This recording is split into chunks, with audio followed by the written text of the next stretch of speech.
Okay, everyone, welcome back to a new year and a new NORA Friday afternoon webinar. So we have this every Friday at 2 o'clock, and we have lately alternated between NORA Startup in innovation webinars and research webinars. So every other week we have research webinar, and today we have a Michael Riegler here. He is a chief research scientist at Simulamet. His research interests are medical data analysis and understanding, image processing, image retrieval, parallel processing, crowdsourcing, social computing, and user intent. He's involved in several initiatives, like the Media Eval benchmarking initiative for multimedia evaluation, which runs a task on data analysis for medicine since several years. And today, Michael, you will talk about AI and in medicine. And please, everyone, use the Q&A button for questions, and Michael will try to answer them as they come along, or also we will have a session at the end of the talk where he will answer questions. We have scheduled 1 hour today, but I guess the talk will last from maybe 30 to 40 minutes, and so we do have time for questions also afterwards. So please, Michael, the screen is yours. Thanks a lot. Okay, I will share my screen. And I will not try to ask if everyone can hear me, because that's usually the first thing people ask. Okay, so today I will talk a bit about AI in medicine with the fancy title BioAI. Yeah, what will I talk exactly about? This first I will talk a bit about data in AI and health. And then I will give some example use cases, current research directions, future research directions, and then some closing thoughts. So if you have any questions in between, if you don't understand something or if it's not too well explained, please just write in the Q&A and I try to follow that on the slide. Okay, data in AI. So in these pictures here, we can see some server rooms and some equipment from hospitals. And as most of us know, is that unused data in healthcare holds a huge potential, because there is a lot of data produced. Equipment gets better and better. We get more and more multimedia equipment that can record videos, images, text, and so on. How we can use this unused potential is for different things. For example, for teaching and training, for research, or also for technology development. So if you want to improve some technology that is used. And what you usually want to do is you want to make this data usable in an efficient and convenient way, because you want to kind of use it fast and get the results fast. But there's often some problems we have in that field. One of the problems is it's sometimes really hard to get the permission to use this data because of protection laws, because of it's really sensitive patient data and so on. And often it also is a problem because of something really simple, which is it's hard to actually find the data. So we worked with some hospitals where we got kind of allowed to collect the data and everything, but for example, it was not known in which area the data was stored, so no one knew where we can actually find it, which was a bit strange. And of course, we're accessing clinical information, which is kind of sensitive data, and also reporting and decision support is kind of important. Okay, so if we look in general, there's a large interest from industry also in the same topic.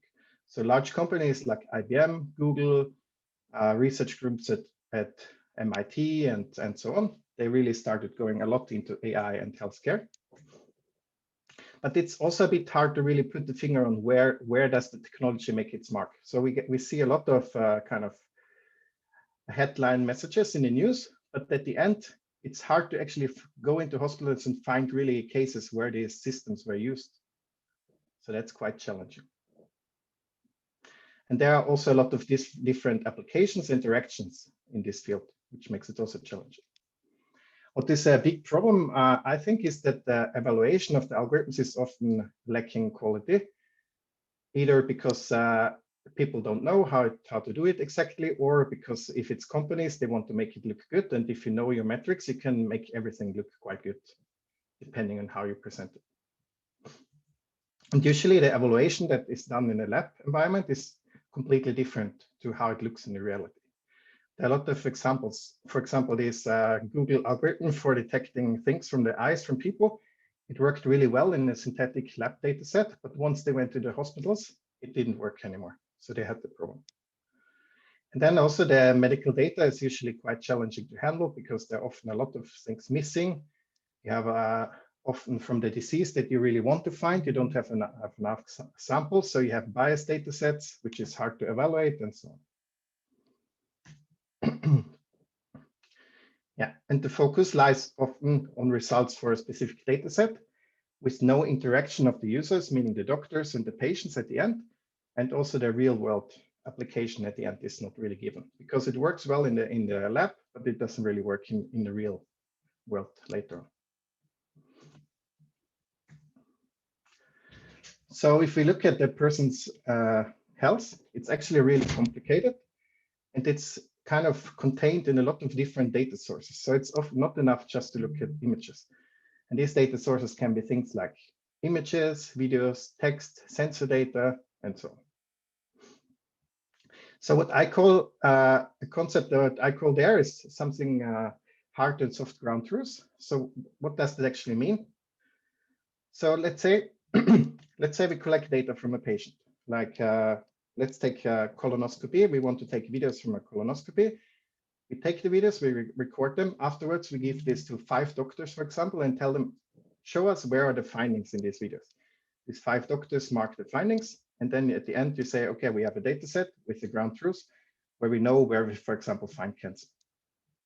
Since we used only doctors for this marking of the findings, I would call this the soft ground truths because we don't really know if the doctors, because they can make mistakes, made mistakes in this data. So we will always just get as good as the doctors that mark the data. Whereas hard ground truths would be, you take videos from patients, if you get the findings from them and you send them to a lab, and the lab does the analysis and gives you back the real hard kind of results. But still, for cases like colonoscopy, this is really hard to obtain because the colonoscopy is still done by a doctor. So you don't know if the doctor in the process is already missing some findings. So you would never 100% know if the patient, if you found everything in this patient or not. Another challenge is also the different levels of privacy for different data types. And if you look at the recommender systems, there is a kind of a different community in the US and in Europe. So in Europe, researchers in recommender systems, they now follow this kind of principle of we collect only the data that we need to solve the task that we want. So we don't want to have too much data because we don't want to harm the privacy of the people. Whereas in the US, it's a bit like, oh, we get everything we can about the person, and then we just see what we find in it. So they don't care that much about the privacy. And the same principle you can also apply to medicine. So for example, if you want to detect bipolar disorder, you can have different data sources to detect this. For example, activity data from sensors, speech, social media, and GPS. So what we can see, for example, is that with activity data, you can already find a lot of kind of hints if a person has a manic or depressed phase in the disease. And then you don't really need more data like speech and social media data or GPS even, because this would be really privacy harming, which gives you maybe 1 or 2% more in accuracy at the end. And then, of course, if you think about that, this has a lot of different data sources that have to be taken into account. Data fusion is really important and challenging problem because you have to combine these different sources of data in a good way. You have to find out which of the data sources actually gave you the most hints for the final decision and so on. And then, of course, you also have temporal and spatial differences. And at the very end, also context is really important. That's in machine learning often kind of not taken into account because, for example, if you collect sensor data from a person, it might also be important where this person was at this moment, what did the person do, and so on. So there are a lot of this context that comes from the outside world is not taken into account.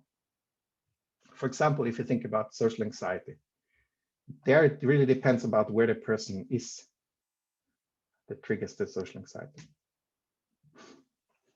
And then also really important is that the results have to be understood and reproducible to be accepted by medical experts. So we worked a lot with medical experts. Also, they evaluated our system. And what we kind of found out really quick there is that if we cannot really explain how we came to the results, this is not super interesting for them because they will be the ones that have to make the decision at the end. So they want to know why. It brings me to the next point, which is that doctors and patients actually should be seen as users in the AI environment. And these two user groups have different needs. So if we look at the medical experts, they have, I mean, both of them have one common need. They want an explanation how the decision was made. So if you're a patient and someone tells you, okay, we want to do this treatment because the algorithm tells me that, then you also want to know, okay, on which basis is this done? And the same is for the doctor. So that's one common need. They also have different needs. So medical experts, in our experience, they are mainly interested in support during their daily tasks. So they want a system that can, for example, tell them what disease is it, give a recommendation, and then later on they can look into that in more detail. They are not really interested into getting kind of overflown by too much data. I talked once to a doctor who was a specialist for heart disease, and he said, if a patient comes to me with all the Fitbit log data and so on, it's nice, but I don't have the time and I don't want to spend my time on looking at this data. So basically everything that makes the life easier and gives them more time to interact with patients and do the more important tasks. Whereas if we look at the patient side, of course, people are different, so this is not the same for everyone, but usually patients, they like to collect data. And if you have a disease and you go to a doctor, you want to provide the doctor as much information as possible because it's about you and you want to kind of get healthy again. Usually patients are more concerned about privacy. And as a patient, you also want that the doctor takes as much information, as already said, into account as possible to do the best kind of assessment of your case. Okay. So one important thing that you could already kind of see in my talk until now is acceptable and reproducible results. So how can we make this possible? So there are three main points, I think, that make this possible. The first one is interpretable and explainable results, also called explainable AI or XI, which is kind of a new field, or at least try to give an explanation. So we don't have maybe to exactly explain what's going on mathematically in the algorithms, but if we can explain it in a more human way, this will most probably lead to better acceptance and also usage. Then also important will be sharing of data and source code. Of course, sharing medical data is very challenging, but nowadays there are ways that you still can do that. You could, for example, use federated learning where your data is stored completely apart from the algorithms and you just run the algorithms on the data. You could use synthetic data that has the same properties as your own data and so on. And of course, the source code. And then also increased understanding and establish a culture in medical and AI communities for actually caring about reproducible and comparable results. Because I feel that we are still not there. There are a lot of initiatives where people benchmark and compare the algorithms, but if you go really into details in a lot of papers, you kind of see there's always some information missing to really reproduce everything. Yeah, and things to do that is, for example, benchmarks, you share data sets, you share metrics, and so on. So now we'll talk a bit about 3 example use cases from our own research. I see there are still no questions, so it's good. Or maybe people already fell asleep. It's actually one question, Michael, in the chat. Okay. I can read it up for you.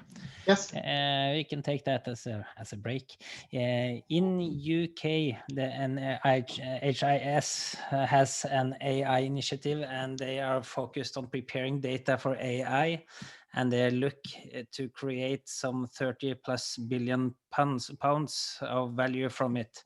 What is the Norwegian opportunity in preparing healthcare data for AI? If there is one, what technology can enable doctors to prepare data, as this is not easy? And that's a good question. Yeah, I think my experience with Norway is that the doctors and also AI researchers, they're really nice to each other. So AI in general is very competitive, and I think also medicine and medical research is very competitive. But I feel in Norway, almost everyone knows everyone, and we kind of like to talk and share and these things. So what could be really good for Norway is if we could really establish some nationwide, some national kind of data sharing service where everyone can put the data, you can describe it, you can share it, and so on and so on. So if we could manage such a data platform, that would be nice. But this would be a big effort, I think. So I'm not sure what would be the right way to do it, but I think that the Norwegian government should do something about it. But also, if we do it, I think it's really important that we, of course, money is important at the end, but we should not think about data as the new oil.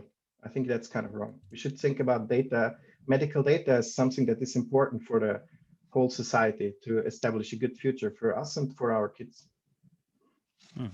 Great. There is some following up question here also, but I think we'll save it to after the talk. It's about innovation, and we can come back to these questions. Okay. So yeah, now we'll talk about 3 example use cases that we worked on. So the first one is about analyzing colon endoscopies for finding different disease like cancer. There we mainly used images and videos. And then another one about sperm quality, where we want to predict is the sperm of a male good enough to produce a kid or not, and which of the spermatozoa should be picked for the treatment afterwards. And the last one is analysis of electrocardiograms. So what can we learn from ECGs, basically? So for the gastrointestinal disease detection, so what is the background of motivation? Colorectal cancer is still one of the leading causes of cancer deaths worldwide, and also in Norway, it's the #1 for men, and I think on the 2nd place now for women. So it's a very kind of challenging problem.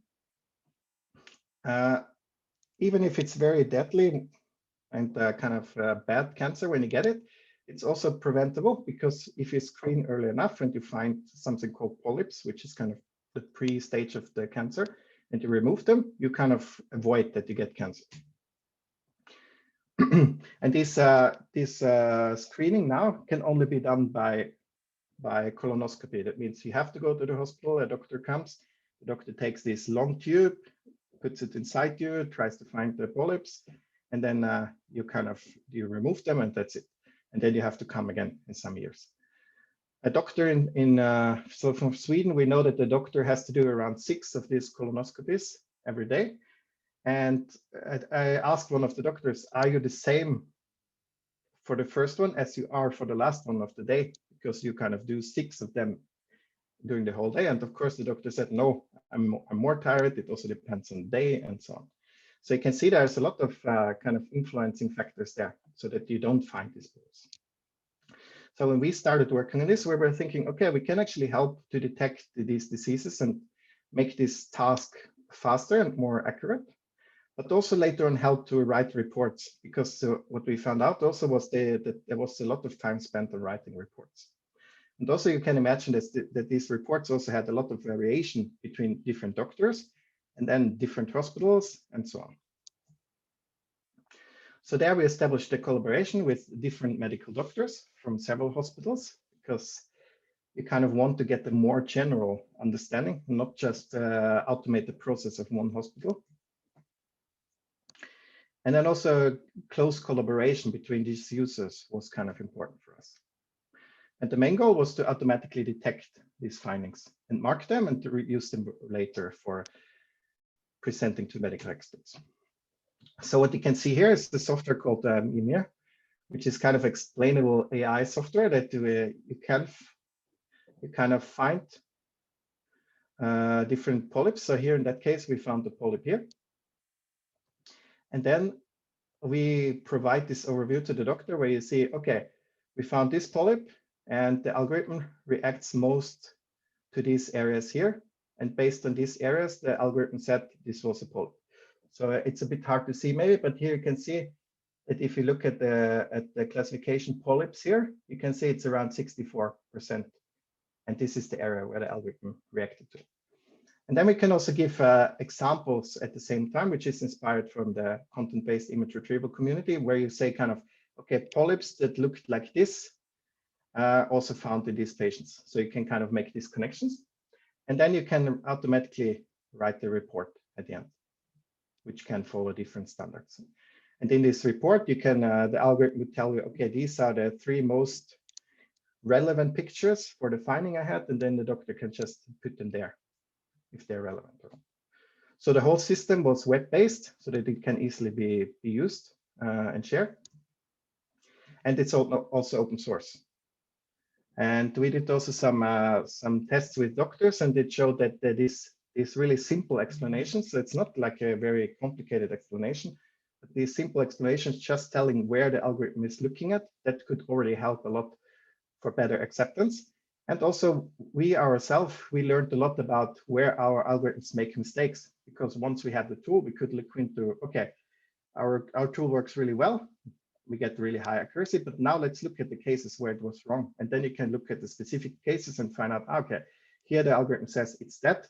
It looks at this part of the image, which is totally wrong. And then we have to find out why did it do this mistake? And then we can improve it. Yeah, this software is also open source. So this goes back to reproducibility and sharing of things. So what we also did in the colonoscopy field, I think there we were most advanced in our research group. We also were doing a lot of data set sharing and benchmarks. So we created the data set, which is called Quasir dataset, which you can access via datasets.similar.no Quasir. It's completely anonymized so that we can share it. And then we also made a new dataset that was released, I think, a year ago now almost, which is called HyperQuasir, which is the largest GI dataset in the world. So we have more than 1 million different images of findings in the column. 23 different classes, so we want also to get a large variation of the different disease. And yeah, we also use this data set to organize a lot of different challenges. First, to kind of inspire the AI community to work more in the medical domain, because even if a lot of people start working in the domain, there's still a lot of people that could do really great work. And also to kind of foster this shareability and this kind of culture to share data and also share results and so on. So here you can see some of the benchmarks and challenges we did. Now I see there's a question. Okay, I will do that later, I think. It's a bit long. Okay, here we have automatic semen quality assessment. It's the next use case. So why we want to do that? There's actually infertility is quite a large problem nowadays. It's kind of connected to that we get older when we want to have kids and so on. So it can be really challenging to get kids.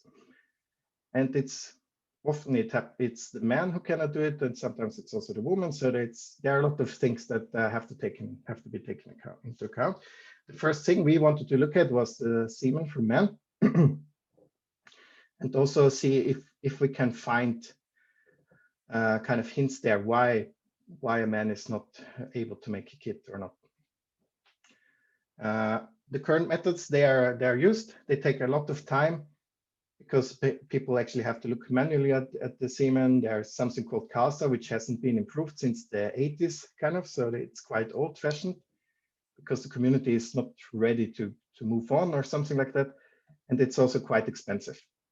And also, if you look at the inter-observer variation between the different labs and the different people that do the assessment, there's quite a difference. So what we were thinking is when we use AI in this use case, it can help to get a better understanding of what are the actual features that should be used, and also maybe give a kind of a help during the process to make it faster. So that was also a collaboration between OsloMet and Fertilitetscenter in Oslo.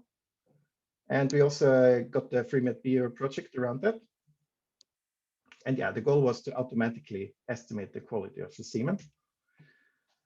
So here you see some examples. I'm not sure how many of you saw how this actually look when you take pictures of sperm, but here you can see some of the sperm swimming around.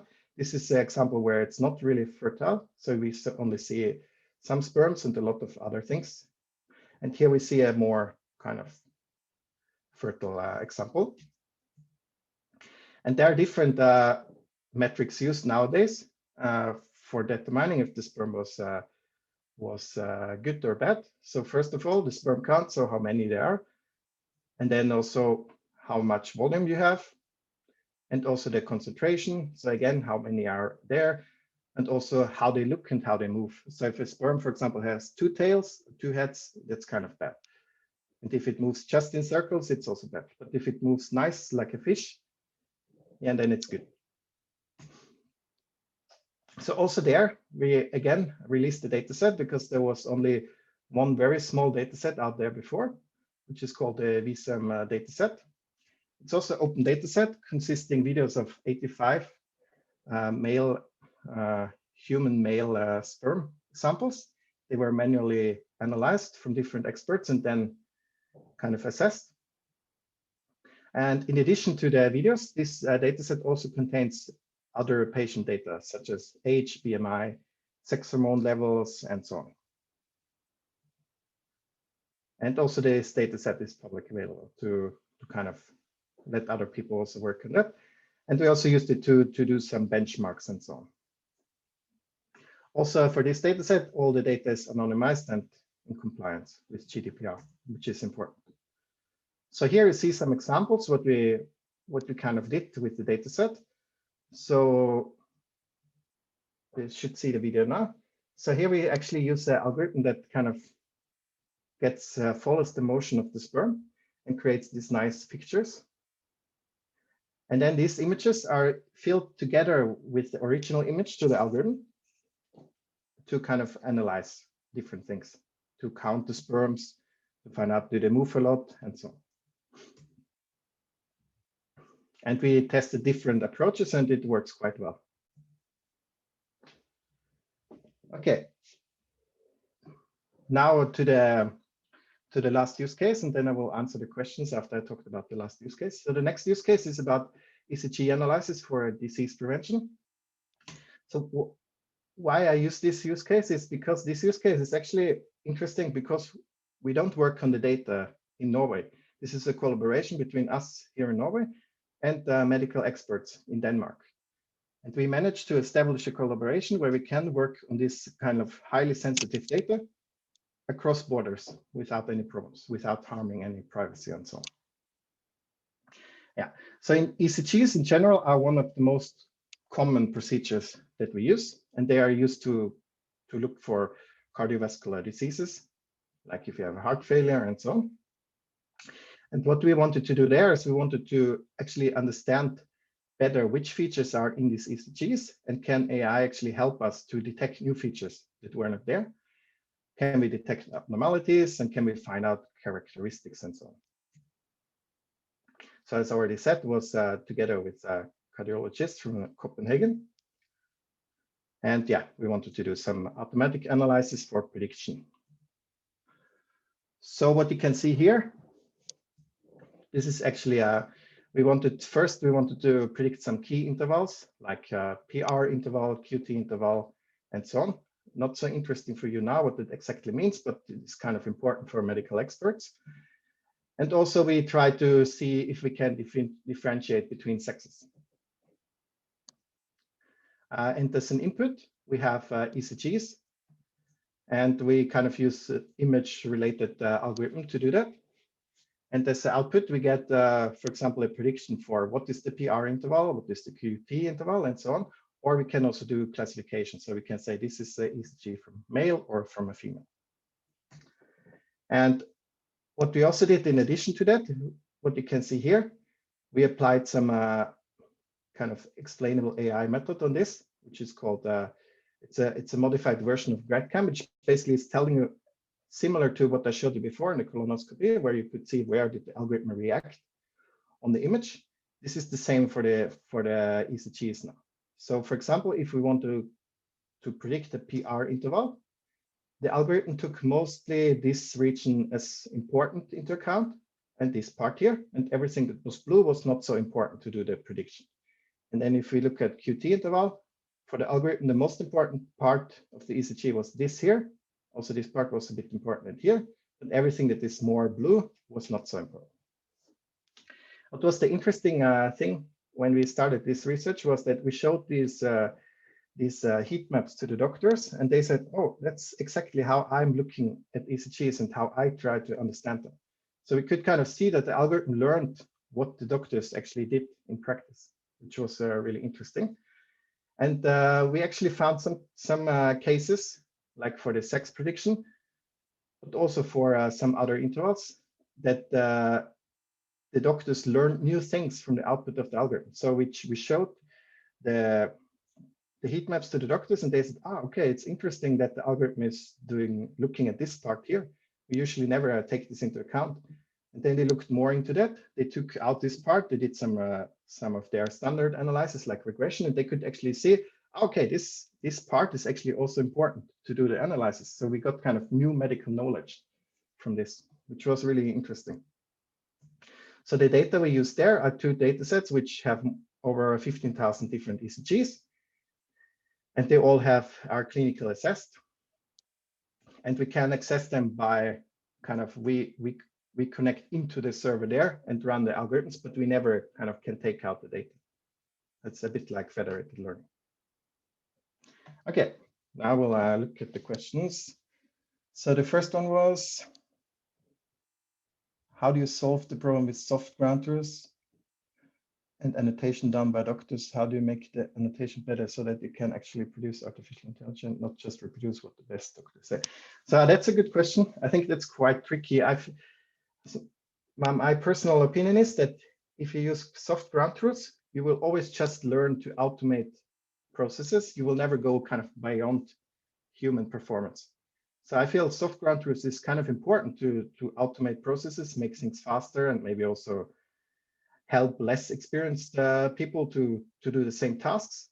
But you will never kind of go outside of what the annotators know in your data set. The second question was, what kind of explainable AI framework do you use in your work? Lime, Shep, or something else? So we basically use we use all of them. So we try different experiments with Lime and Shep, but we also use GradCam, and we also have some of our own methods into development now. And we also look at these Teltzin machines from the university in Upco and see if we can use them, because they also allow some understanding.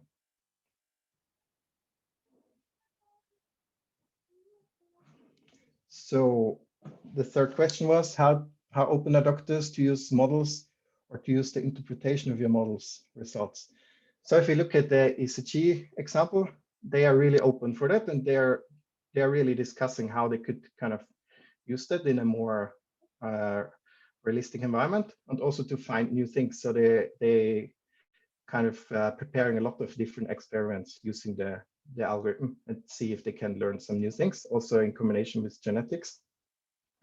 For the colonoscopy use case, from our point of view, this is kind of, we think the research part for us, it's kind of almost done there. So we do still some work on segmentation, but this is actually put into a company, and now people are working on making a company out of that. So it will be really used in the hospitals. And I think there are also some of the larger companies in colonoscopy, they kind of try to put AI really into the hospitals. What you can see there, because there are a lot of papers now popping up doing clinical studies, and that is that the evaluation part is still very messy and often really bad explained. So we looked at, I think, more than 100 different studies to understand how the metrics are done. And what we could find there's no single study that actually did the proper evaluation that you could say, okay, this is 100% showing that this will work in the real world. It's quite challenging. Okay, last follow-up question before I continue. How do you go beyond what the doctors know? What kind of data do you need? Yeah.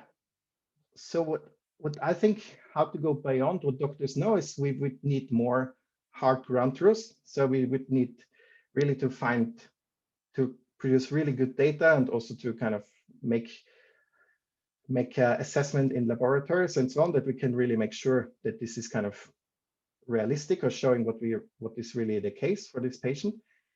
And then you would have to focus on unsupervised methods. So most of the things I talked about now were supervised methods. That means you have input and you have an output and you kind of know, and you train by, okay, it's like you would want to train your kid. What is a cat or a dog? You show a picture of a cat, you tell cat, you show a picture of a dog, you say dog, and then you show another picture of a new dog, and then you want your kid to tell you if it's a cat or a dog. If it's correct, you kind of give it the candy. If it's wrong, you don't give it the candy. So that's how you kind of train it by examples. Whereas in unsupervised learning, you kind of would look into the data and see and try to find out what is in the data, what can I learn new from the data, and so on. And then you will also have to have a better understanding of what the algorithm actually outputs. So a combination of unsupervised learning and explainable methods, plus a deeper understanding of the methods from the medical doctors, that would be perfect in my opinion.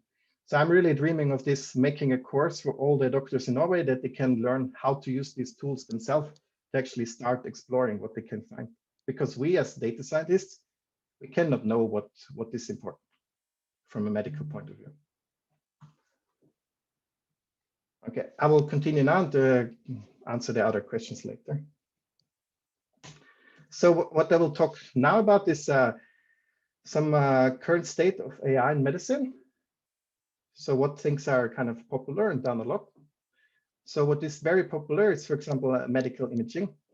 So all types of looking at images, try to analyze them using usually a convolutional neural network and try to automate this analysis. Also radiology is quite a hot field there.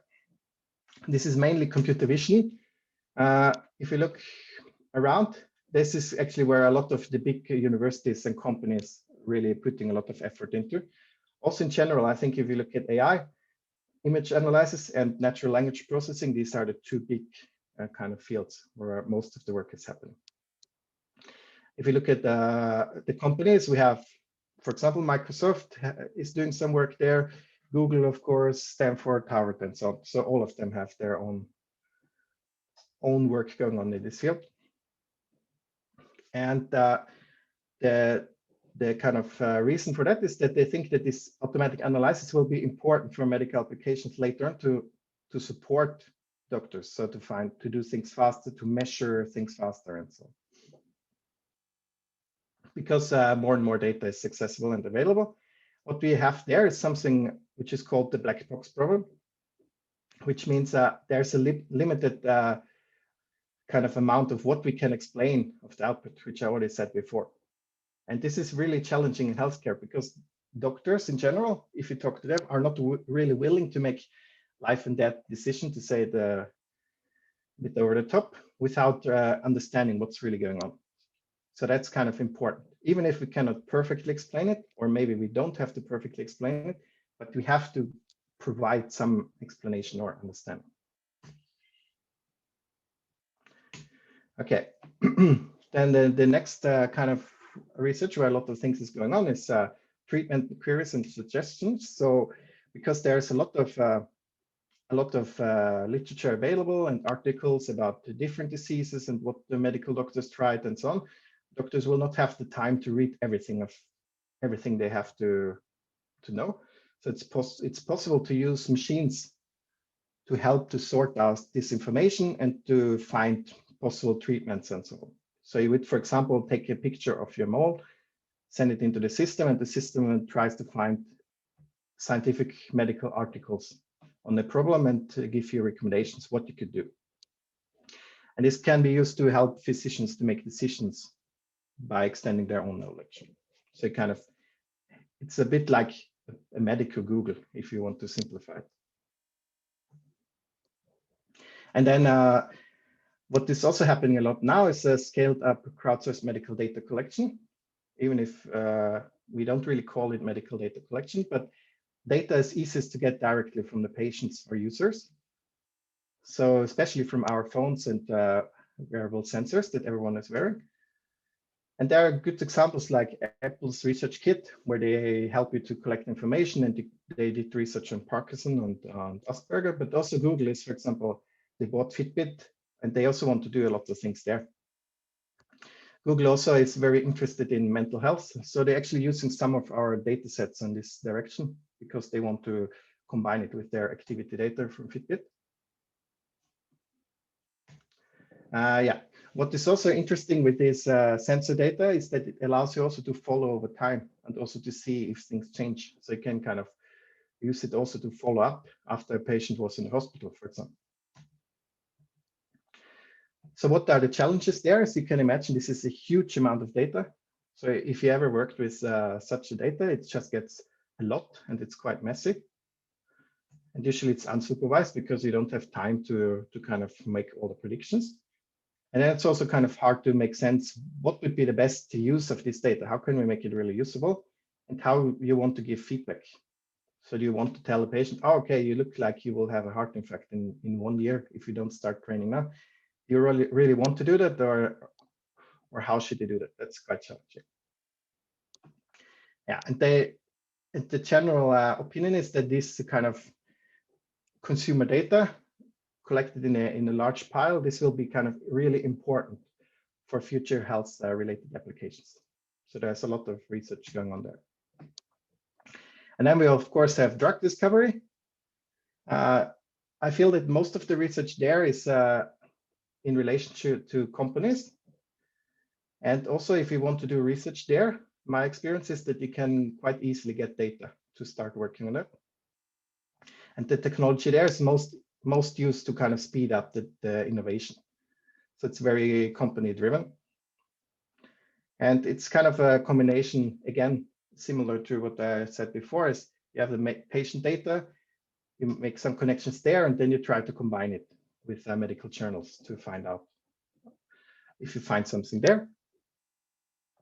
And the most research there is kind of looking on how we can make simple tools for visualization that can help people to make new discoveries. There's not really understanding of what's going on or deeper understanding what the algorithms are doing, and it's mainly applied. And I think I'm not really 100% updated on this, but I also think I was reading that drug discovery had kind of a crisis in the last months because it didn't really turn out working that well as they were thinking.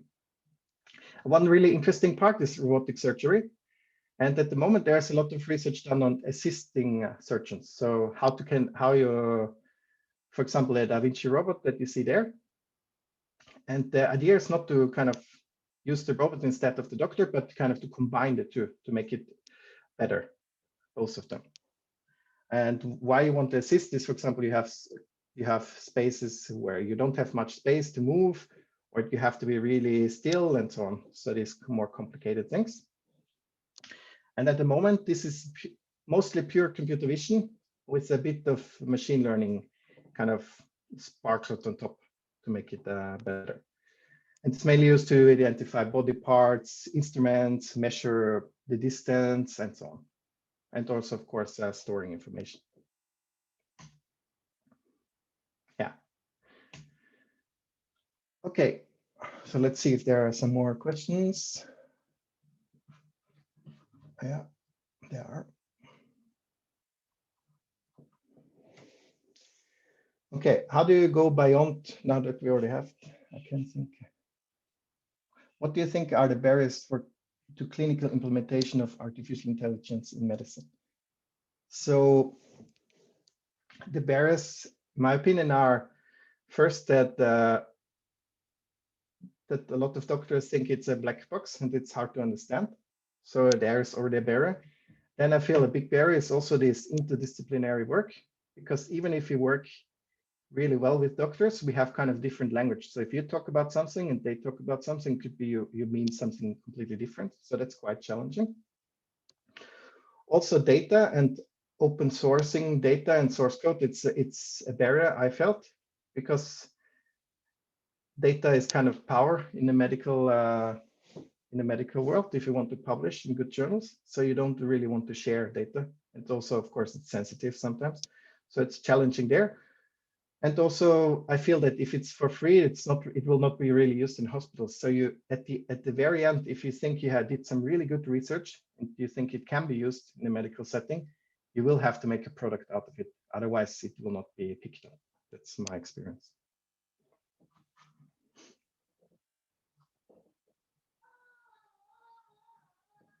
So the next question was, do you think there are enough significant research supporting clinical implementation of AI in healthcare now?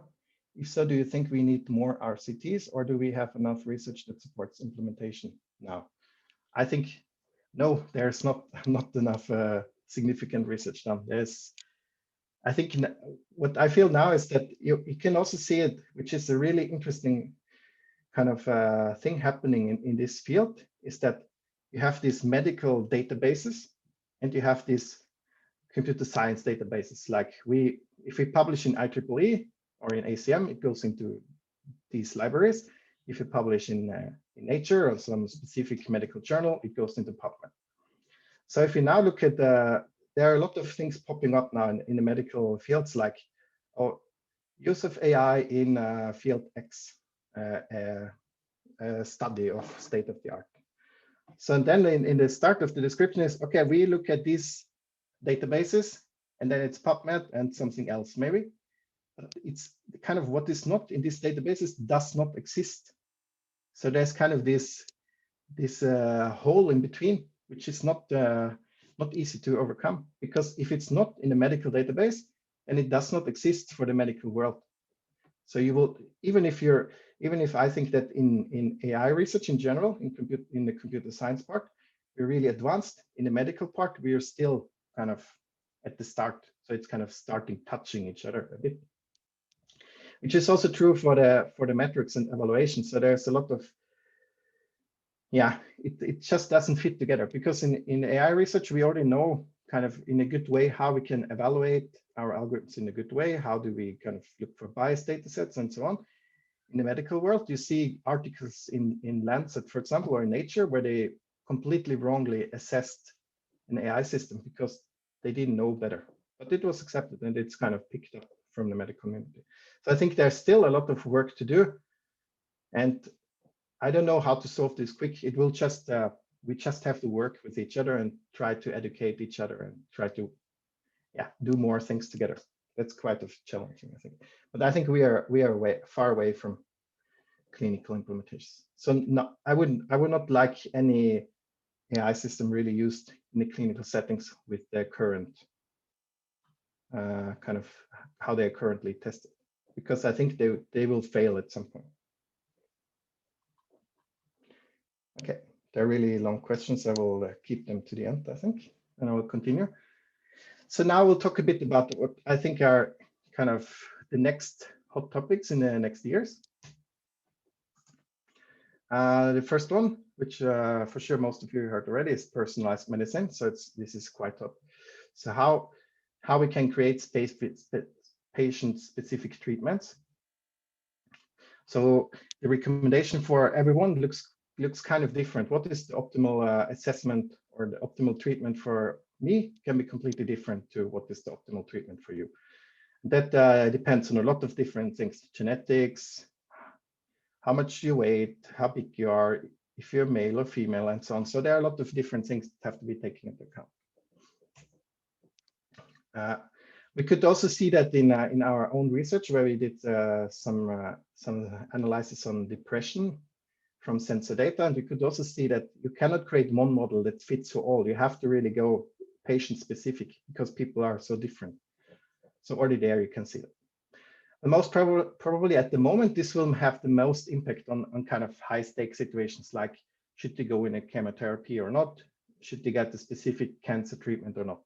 Because if we would do that for a kind of sensor data analysis for every person, this would just explode because it's so much things you have to calculate and take into account. And also huge amounts of data. Of course, that depends a bit because you have huge amounts of data, but maybe from the specific disease, you only have a small subset of examples. So this is also a challenging problem. So distributed processing of this multimodal data, because you will have to combine a lot of different data sources, will be the key. So we will need some systems that can really compute a lot of data in a short amount of time. Okay, then the next thing I think it's kind of a future thing is automatic treatment and recommendation. So that means you basically don't have a doctor involved. You have, for example, a device, an insulin pump that pumps insulin automatically if you need it, or a chatbot that helps you to treat your depression and so on. But there's no intervention from the outside, which of course sounds a bit scary for most people. And there are examples like Medtronic has an autonomous insulin pump. And there are several chatbots that try to help people with depression and other mental illnesses. But this, of course, comes with some really big technical challenges and legal constraints. Because the question is, do you want to make such a system that you don't understand? So you really want to understand what's going on there so that you can find out at the end, if I put the system out there without control, how many wrong things will it do? How much harm will it do? And is this harm, is it worth to have this harm if you think about what positive things it could do? So if you think about the depression, what would be the number of people it has to help compared to the people that it will not be able to help and maybe make it even worse? So that I think there are a lot of really ethical and legal challenging questions. Yeah, to make this really fly, I think we will have to do a lot of more work on viability, explainability, safety, and also treatment checks if it's good or not. So there's no current method I would really trust to do that, I think. If it's maybe a really simple algorithm that has the input and can make decisions almost perfectly, then yes. But if you think about these very advanced algorithms that using deep learning and so on, then I would say this is very challenging at the moment. Okay, so the next thing is improving performance beyond amelioration. So what that means, we collect a lot of sensor data, and we also know that our physical health is important for health, but also for mental health. So this can be used to improve the performance in sport. So how do you train better? How do you train more efficient? Also for private person, but also proactive health prevention. Like, okay, now you're getting a bit too fat. You should start training that and that much every day. So you kind of get the personal trainer. And the Internet of Things devices like Fitbit, Garmin, and so on, they really can help to make this more efficient. And then also there will be a lot of apps that kind of help to prevent and fitness. But also for other things like worker performance, how can make your worker more efficient, which of course also comes with an ethical challenge. Should you really do that? But if you would see it from the side of, okay, I have to find out if people are working too much, because it's shown that if you work too much, you get less efficient. How can I tell people now you have to step to work and do some more free time? That could be a positive way. Also for stress level and so on. Mental health, as already said, calorie intake and so on. That also comes with a lot of challenges, like the amount of data, also privacy challenges, and also how do you label this data? Because you can collect a lot of data, but how would you label it? It's quite challenging to do that. And then again, the explainability part of this and the privacy. And then autonomous robotic surgery. So it's almost similar to what we had before about robotic surgery, but this time without any intervention from a human. because the current robots, they working together. So to kind of make a team, but the future idea would be to have this completely autonomous. So you have a robot that kind of is doing the surgery. Same challenges that, as I already talked before with this, for example, automatic insulin pump. You really have to make sure this is fail safe, especially if someone is cutting around in your body. And what people think the enabler for this will be is a combination of computer vision and machine learning. And again, we have a lot of challenges there, not just from the technical side, but also ethical, who would take responsibility if something happens, and so on. Okay, almost last slide, explainability and interpretability for medical AI. So as I already said several times, for medical experts, it's important to understand the results and also to interpret. How deep this understanding gets, that's kind of something different.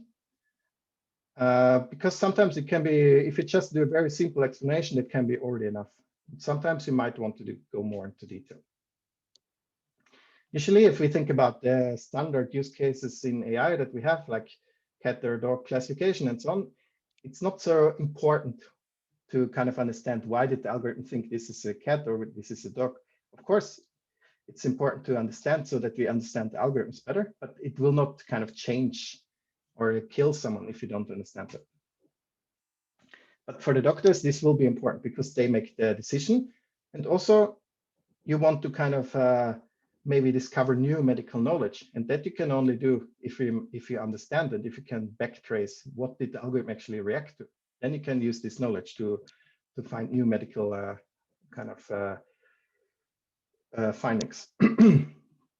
So for this, interpretable and explainable methods are necessary to avoid errors, discover new knowledge, legal, ethical, and so on. But it also comes with a big challenge because explainable AI is it's a very young field, and it gets a lot of attention now. But there are some basic concepts that are not defined completely. So there's no semantic about what is a good explanation, what is actually, what does explanation actually mean? What is the difference between explanation and interpretation, and so on? There are a lot of open challenges, but it's an interesting field, and it will be really important. So now some closing thoughts. So if we look at the diagnosis, treatment, and prevention of medical cases in humans, it's really huge problems. So it's not really simple to solve these things. And the users, so the medical experts and the patients, they have to be taken into account, including the broader context around them, to really make good kind of systems. If we look at the stakeholdership, it's kind of a bit undecided, scattered. So who takes the costs? What is the acceptance of being treated by a machine? Who would take the responsibility if the machine is wrong? Would it be the engineer? Would it be the doctor? What if someone makes an AI system and says it works, but it didn't work because it wasn't tested properly, and so on? So there are a lot of different people involved. Security is tight, so it's hard to get access to the data, which is good. It also makes it challenging. And data sharing across hospitals and so on is not really common, which is also a challenge because it can lead to AI systems that are useless. There was a good example in Denmark where AI system was developed in one hospital and it worked perfectly. And then they decided, okay, now we can roll it out to other hospitals. And then they wanted to use it in the next hospital and it didn't work at all. And why that was the case is because in the one hospital, there was some small thing added to the picture that the algorithm reacted to, which wasn't there in the other hospital. So basically the algorithm just learned to read what's written on the image to make the decision for that specific hospital. It couldn't be used in the other one. These kind of things can be avoided if you would have interpretable or explainable methods that assist you in the development phase. And then, of course, medicine is more than mathematics. If we ever have been there, for example, I was there when people did colonoscopies and so on. It's a very personal and kind of traumatic experience for people that are there. Some patients, they hop on the thing and they're like, okay, we can talk about my kids while I'm doing the colonoscopy, and others, they're crying, need support from the husband and so on. So it's very challenging. We cannot, we have to take this into account too. And that's why a machine cannot really do the same things as doctors can do. And also they cannot get this broader context. So they cannot look at the patient, how the patient is walking, for example. They don't know the family history and so on and so on. So I feel at the moment we're still at the very beginning of having a support of the doctors by these AI systems. Yeah. And the last sentence, a black box won't do.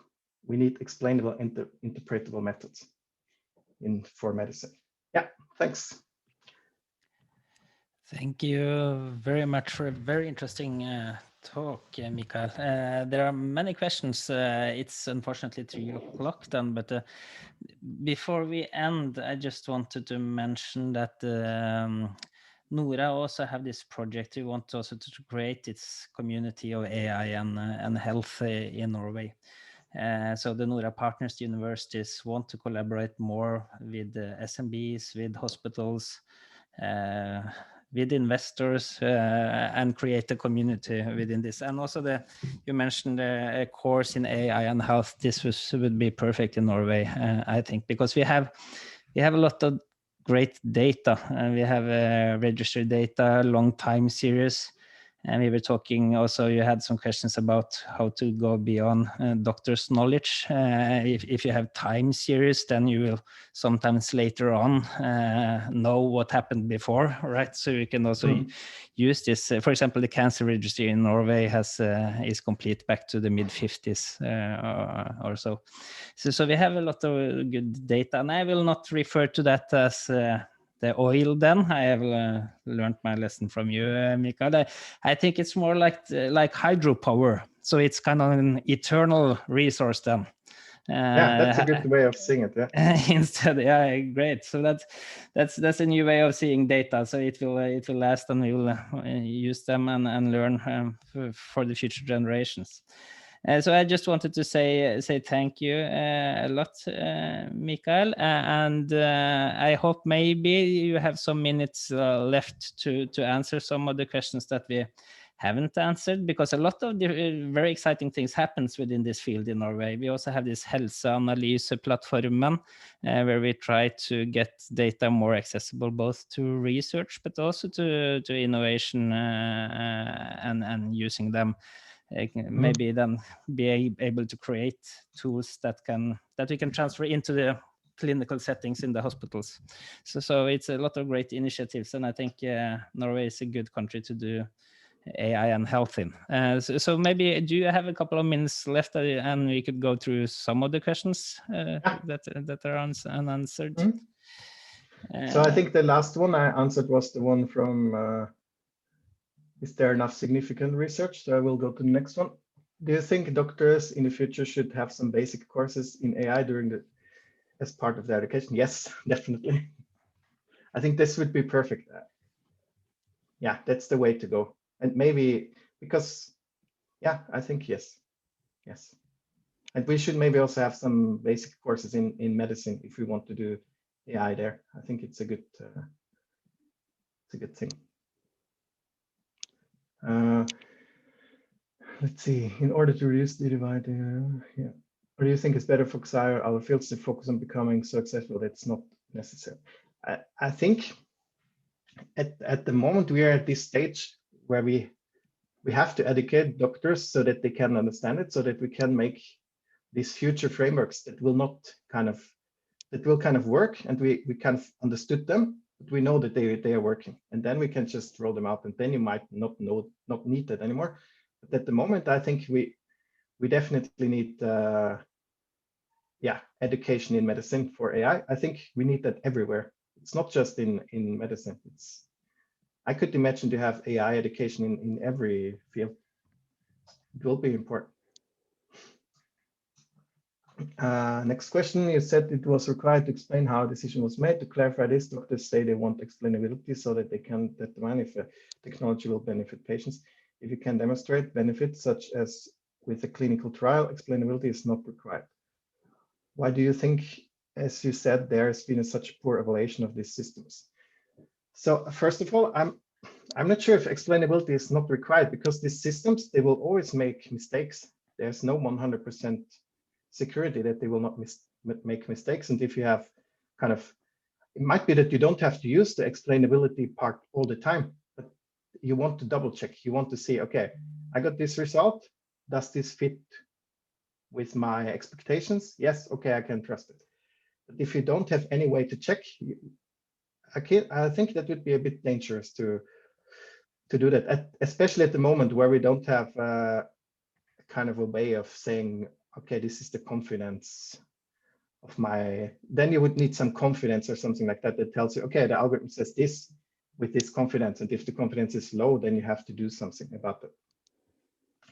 Why do you think that there has been such poor evaluation of these systems? I think it's because it's not understood how these systems work and what they can really do. So there's a lot of over expectation about how powerful they are. So I was in a big conference with it was a medical conference, and I talked with some people there, and most of the doctors there, they were like, "Oh, AI cannot make mistakes. It doesn't make mistakes."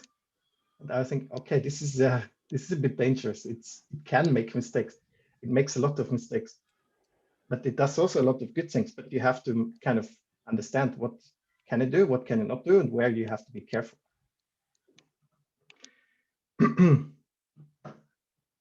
Yeah. Okay, then in the pharmaceutical industry, the entire development process is designed around the clinical trial process. Should AI in the health do the same? Yes, they should do the same. But what I saw from this case where I told you that we looked at like 100 or more articles is there's no common good understanding of how such a clinical trial should actually look and how it should be assessed. So there are a lot of different weird things that happen there. So where only the positive class is assessed, with the negative answers are not taken into account. And yeah, it's kind of I think there could be an education in that sense. Okay, if you have an AI system, you want to assess it, you have to do it like this is kind of needed. And once you have done that, then you can kind of start making clinical trials around it. Okay. And then what are the top 3 opportunities for AI application in Norway in healthcare? In terms of innovation, I think this kind of personalized medicine has quite big potential. We can also see this company, I don't remember the name now, but they got a lot of funding to kind of do a lot of work in that direction. I know some people that start working there. Then I also think mental health is quite a big kind of field where this could help a lot, especially with this automatic, or not automatic, but these chatbots that can help people to talk about being lonely and so on, especially in the times of COVID. And number 3, I think it's if you could manage in a good way to make sense of all the sensor data, that would be really nice. Because in Norway, you can see almost everyone has a smartwatch or a Fitbit or whatever. So if you could use that to maybe make people more healthy or provide some prevention, that would be, I think these are kind of 3 interesting directions. Michael, could I just ask you, because quite a huge breakthrough came just before Christmas, AlphaFold. I guess you have seen that. In Norway also we have a very good bioinformatics community and a good AI community. Do you think building something like AlphaFold would be possible in Norway? Because this is a huge thing. You were talking about drug discovery and thing, and knowing AlphaFold is about knowing the protein structure from the sequence of amino acids. So then you know the shape, and then you could of course use that in a lot of different ways, for example, for drug discoveries.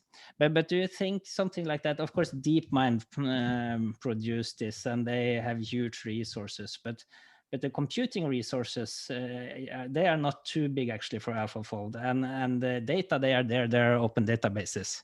So do you think building something like that would be possible in Norway? Because DeepMind will not, I think, release this tool for research. They want to earn their money now, I think. Do you think something like that will be possible in Norway? Yeah, I think that Norway holds potential to do the things. As I said at the start, is that in Norway we like each other usually. So there's a lot of potential to work together, and to make something like that possible, we would have to combine a lot of different fields and people. So I feel it would be definitely possible here.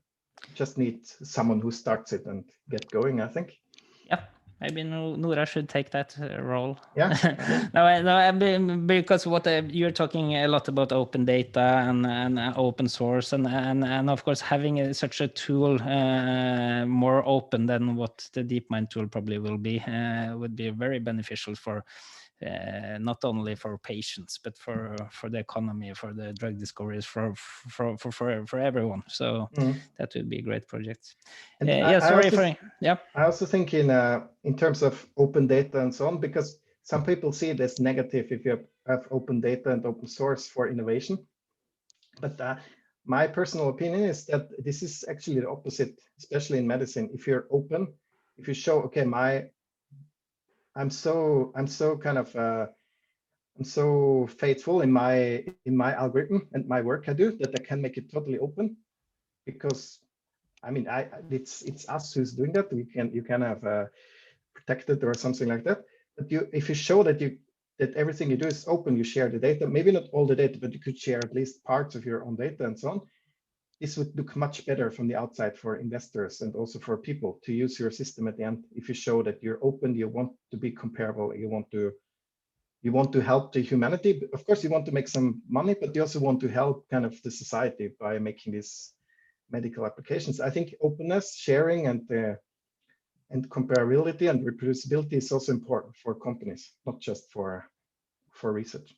Yeah. I mean, it definitely builds trust, and that's important in this field. Yeah. Sorry for interrupting. I guess you have a couple of more questions, maybe, or no, I've lost control. I think I went through all of them in the Q&A. Okay, that's perfect. So then I will just say thank you very much again, Michael. It was a pleasure having you. So I'm sure we will keep in touch in NORA, and I hope that this field of AI and medicine will grow in Norway, because I think that could be we have a competitive advantage compared to other countries with a lot of data and a good community in Norway. So thank you very much, Michael. Thanks a lot. And if anyone has a question later on, you can just write me email. So perfect. Thank you to everyone. Bye. Bye.